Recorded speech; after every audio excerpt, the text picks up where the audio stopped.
এত কম দামে অনলাইনে পিলার পাবো আমি তো ভাবতেই পারিনি। রাধে রাধে, আমার আরেকটা ডেলি ব্লগে তোমাদের স্বাগত।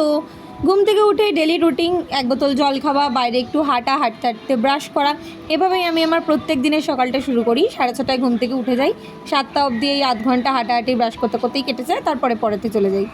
উইকডেতে সকাল 9টা থেকে বিকাল 4টে অবধি আমার মি টাইম থাকে। আমি বাড়িতে মাকেও একটু কাজে হেল্প করতে পারি, আর নিজেরও টুকটাক কাজগুলো আমি করে নিই। বেশিরভাগ টাইমে আমি দিনের বেলাটা পুরোটাই ঘুমাই। জিও মার্ট থেকে কিছু গ্রসারিজ অর্ডার করেছিলাম, আর তার সাথে 29 টাকার এই পিলারটা দেখলাম। আমার আগের পিলারটা হারিয়ে গেছে, তাই ভাবলাম নিয়েই নিই। 4 in 1, এটাতে চিজও গ্রেট করতে পারবো, আদা রসুন যা যা মায়ের দরকার গ্রেট করতে পারে। আর এই বাটারটা আমার পাপা খুবই ভালো খায়।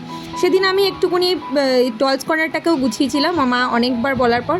আর ছোটো মার একটা বিয়ে বাড়ি ছিল বলে ছোটো মাকেও সাজিয়ে দিচ্ছিলাম। সাজিয়ে চলে গেলাম আবার পড়াতে স্টুডেন্টের বাড়িতে। বাড়ি ফিরতে ফিরতে প্রায় রাত 10টার কাছাকাছি। এভাবেই আমার একটা সুন্দর দিন শেষ হলো। দেখা হচ্ছে পরের মিনি ব্লগে, টাটা।